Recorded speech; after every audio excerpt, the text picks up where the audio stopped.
Welcome today to Jenn Donovan from Social Media and Marketing Australia in this Business Spotlight interview series. So welcome, Jenn. Thanks, Phil. Thanks for having me. Yeah, our pleasure. So maybe if, for the viewers, if you can just identify what it is that you do and how long have you been doing it for? Yeah, absolutely. So at the moment, what I do is I am a social media and marketing coach and mentor. So I do a lot of workshops and keynote speaking and really just helping small business owners. My number one goal is to help them make marketing a priority. I think we sometimes leave marketing as a sometimes activity. So, but unfortunately, if you want to grow, you do need to put some effort and energy into marketing. So I talk a lot about free strategies, paid strategies, all those sorts of things. So that's my main business that I do, is just really talking to small business owners, whether that's through one-to-one coaching, workshops, keynoting, about marketing, about social media, what's working, what's not working. I do have, because, it's 2022, so, everyone has a side hustle, don't they? So I do have a side hustle as well, which is really just a full-time job as well. And it's an online marketplace. So it's kind of like an Amazon, but it's only for rural and regional small businesses. Okay. It's called Jenn with us. And it came from the drought. Like, it's hard to imagine now in 2019, just how drought driven or stricken, I should say, we were, certainly on that New South Wales, Riverina, Queensland type of thing. Everything's just so green now, it's hard to imagine. But yeah, so I work, a fair bit of my time gets dedicated to that e-commerce business online as well. So they're the two things that keep me busy. Fantastic. And how long have you been doing this for? So the coaching and mentoring I've been doing must be coming up 7 years next year. And the online marketplace, but basically October 2019, that was born. But it got turned into a business probably August 2020. So about 12 months later. Oh, yeah. Fantastic. Tell me, Jenn, how did you actually get into this business? Yeah, so my marketing and coaching business, so I came from law. So law was what I did out of school, and I did for about 15 years or so. And as my story goes, my best friend and I had way too much wine to drink one night, and we decided to throw in our corporate jobs and buy a retail business. So we bought a little rundown retail business. We wanted to play shops. At this time, we were coming off one of the worst droughts. I think it's called the millennial drought here on the farm, because we're farmers, which was about 2009. And I'd been working in law, so kind of like the breadwinner while the farm was going through some really hard times. And from then, I just wanted to play shop. I just wanted a cruisy job to turn up to every day and do not much other than work with my best friend. And then probably about 3 months into that, it was kind of that realization of, hey, we could really make this business work. Like, we're not too bad at this. None of us had any retail experience whatsoever, but we were kind of like, we could actually do this. And that's pretty much where I found my love for social media and marketing, was just trying to make that rural based retail business work. Like, online was just sort of coming about. Instagram was just coming about. So yeah, that's sort of what I learned in my love for my marketing and social media. And I'd always had a mentor, like, through that business. And when we sold the business, which was, we had it about 7 years, my mentor asked me to go into business with him and do marketing coaching. Wow. Yeah, I would do the social media coaching, and he would do the marketing coaching, and we traveled all around Australia, sort of doing workshops and things like that. But that took me away from my family. Back then I had a little family. My family's now I've got adult children now. And I just wanted to come home and be at home more often. I was in Melbourne far too often. So I decided to start my own business up. And that was at the end of 2018 that I started my own social media and marketing Australia. And funnily enough, it was like, what am I going to call this? It came up that domain was free. And I was like, are you kidding? How can that domain be free? So that's how I named my business and tacked Australia on the end of it for my business name. So not really a great story for having a business name, but it, I took it as you've got to take advantage of anything that does come your way. Absolutely. Yeah. And that's great that social media and marketing Australia. Well done. So tell us, Jen, what's been your biggest learning since you've been a business owner or as a business owner? Yeah, I think one of my biggest learnings is and this has come from my mentor that I had when I, had my retail business. I have a real ready, fire, aim attitude to business. It's like, the world doesn't need more people aiming to do something. The world needs more action takers. And I think I've really brought that into both my businesses, whether it be Spend With Us or my marketing coaching business, of just do it. Like, let's just get it done, work it out as we go along, fix it as you go. And I really think that has served me really well. Like, I have a podcast. It's called Small Business Made Simple. I didn't know how to do podcasts. So back in 2018, I watched a few YouTube videos and decided, well, it looks simple enough. And I just started doing it. So this is 4 years ago now. Would I listen to my first episode again? Absolutely not. I probably wouldn't listen to the first 10. They were probably terrible. But, now I'm up to 221. It's one of the best things within my business as far as, standing out from the crowd, which is the exact reason why I did it. But I don't think I would have had the courage to do it if I just thought, I have to know how to do this, or I better do a course, or, I better, learn about this for 12 months or something like that. It's like, no, just go and do it and work it out as you go along. And I think that ready, fire, aim attitude has definitely served me really well over the last, 5, 6, 7 years in my business.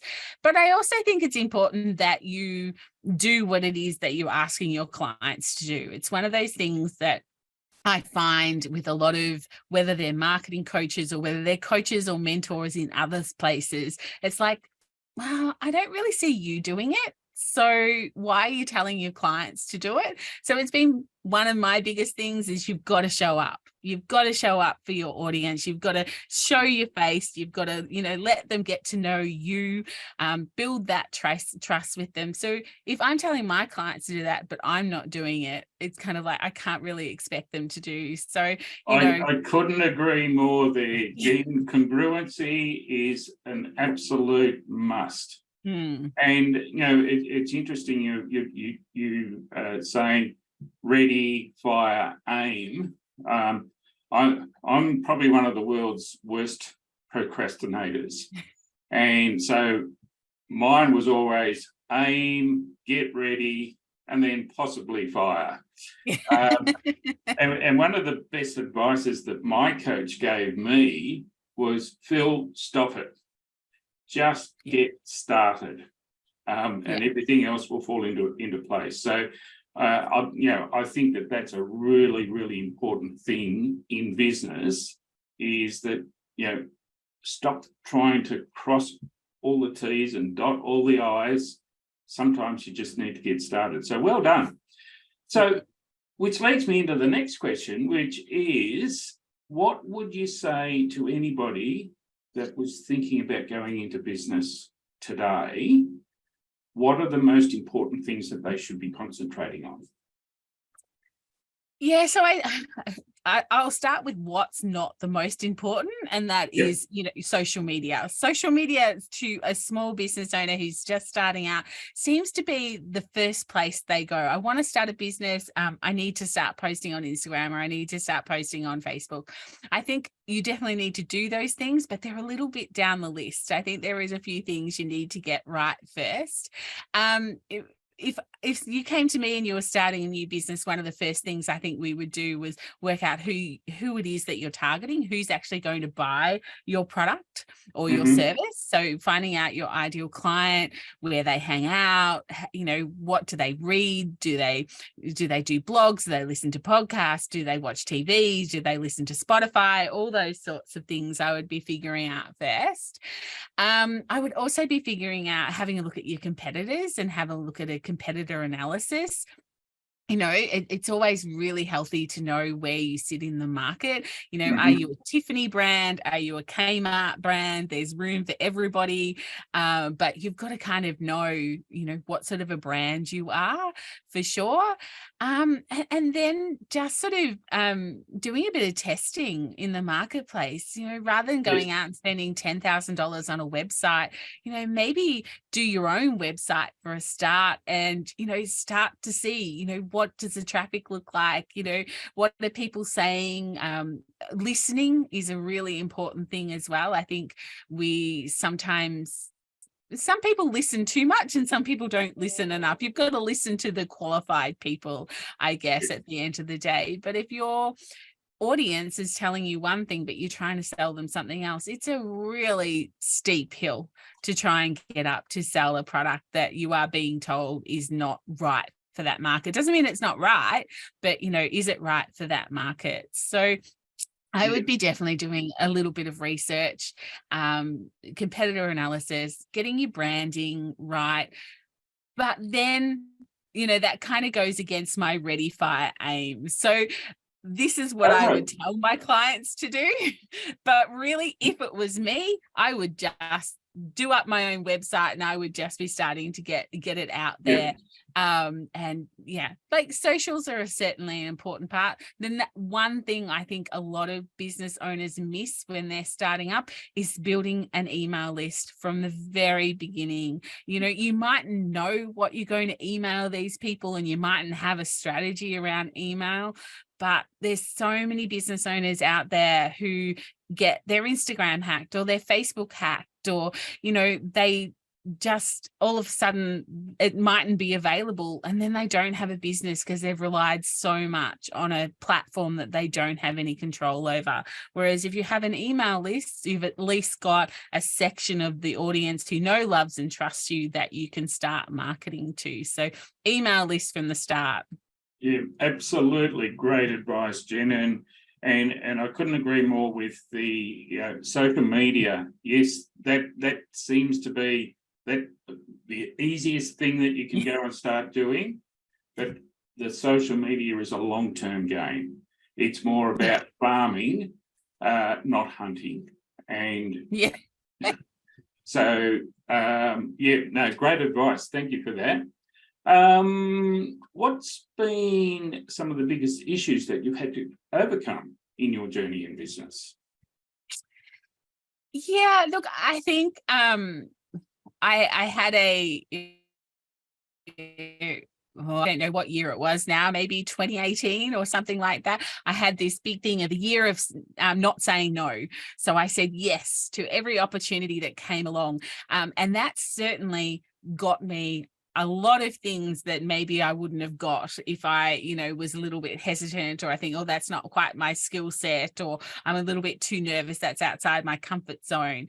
And so I feel that I built my business with ready, fire, aim. Just don't say no, just get it done.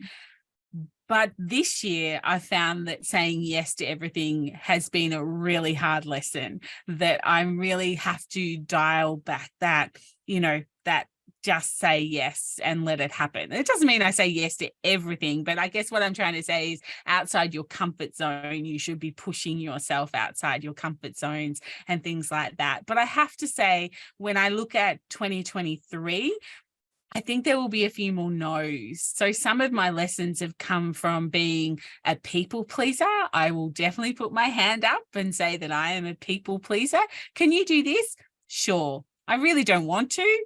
But yeah, okay, I'll do that to help you out. And I feel that has, disserved me and perhaps attracted an audience that isn't quite the same audience, or some part of the audience that isn't the right audience for me. And I'm definitely thinking about my Spend With Us business here when I'm talking about that, like my e-commerce business, where, people, we have free options, and sometimes when you offer something for free, they want everything else for free. So you sort of start this freemium economy that then you have to untwist yourself from. So I think one of the biggest lessons for small business owners is know your value, know what it is that you want from your business, and try your best not to swerve from that, but also step outside your comfort zone. So don't make your business so much so that it's too comfortable, because nothing good comes, if you don't step outside your comfort zone. But I think the whole freemium economy and saying yes and being a people pleaser are some of the biggest lessons that I've had to learn. And they've been harsh. They've been really harsh sometimes. So look, it's one of those things, Jen, is that it is important to learn how to say no. Yeah. And particularly if you're saying yes to something that's steering you away from the direction and the vision you actually have for your business. And I know within Action Coach, at our global level, is we get sprouted with so many bright shiny objects, and one of the things that I've had to learn is to say no to some of these bright shiny objects. Yes, sounds great, sounds fantastic, but right now I haven't got the time to devote to stepping outside that comfort zone, stepping outside, learning what it is that you need to do in order to bring or implement that new thing. So learning to say no, great lesson. Yeah, harsh lesson. And I think that I've sort of learned within that not everyone's money is the same. Some people's money comes with too many attachments. So, and I think that's a big lesson for all small business owners to recognize that. Yep. So do you have any favorite quotes or sayings that help keep you focused every day?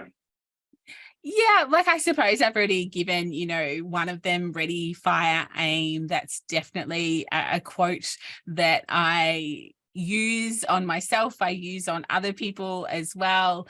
I love the quote of, nothing changes if nothing changes. I think, if people come to me and they say, I've been posting on Facebook for the last 12 months, twice a day, and it's just not working. It's just like, well, if you don't change something, then don't expect anything to change. Like if you're not willing to test, measure, see how it goes type of thing. There is a quote on my back wall there that I really love. I think Oprah said that quote. What is it?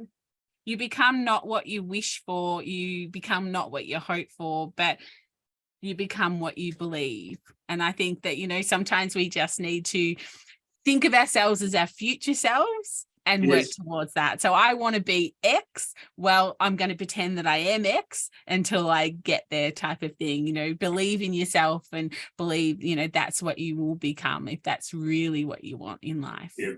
Look, I really, really agree with that. And, one of the, I guess the attributes as a business owner, certainly what my experience has been is, first of all, self-belief. Secondly, perseverance, persistence, and just keep doing it. Just do it. Yeah, so, just do it. Bit of Nike. Add some Nike to your world. Just do it. Just do it. It's a great little saying, isn't it? Okay. Last question. What does the future look like, and what do you see as the main challenges moving forwards? First of all, for you personally, but then also for the business. Yeah, so the future obviously looks bright. I think that small business is in a really great position at the moment to, no matter whether you're bricks and mortar or e-commerce, I think there is definitely work that needs to be done. But I think 2023 is going to be a rough-ish year. I don't think we're out of the woods. I think, where the pandemic is finished, like that's just gone. COVID's still here, but the pandemic itself is finished. But I feel that next year we will be dealing with some of the repercussions of the pandemic, such as high inflation and things like that. But I think if you double down on your business and you know who your client is, and you double down on your marketing and you show up for your audience and you build that trust, I really feel that you will be ahead of the game. So for me, that's next year. That is, I know that I want to do a lot more keynoting, a lot more speaking, and the world will be opening up more and more because less events will be cancelled from COVID and things like that. So that looks, really quite bright for me. I think that small business owners will be looking for help and assistance. So I think that, having an account where, or an email list, or just being that person that can show up and help people with those little free tips or tricks, or work with them one-on-one, will be really good as well. So personally, I think 2023 will look a little bit different for me. Like I said, I have 3 grown children, and I think that they will all be leaving home in 2023. I feel it will be a mass exodus of my house, and they will all go and spread their wings, which is exactly what we want as parents, but I'm pretty sure there might be a little tiny breakdown there somewhere. I think this time next year, I think that it will be just hubby and I, and maybe a return uni student if we're lucky. But so I think that's personally what my what will happen for me next year. And I forgot the second half of the question. There was the business and the personal. I think you've covered it all. Yeah. Okay. Fantastic. So just before we finish up, anything else you would like to add to the business spotlight? No, I suppose it'd be, if your listeners and your watchers, I would love for them to go and place which supports rural and regional small businesses.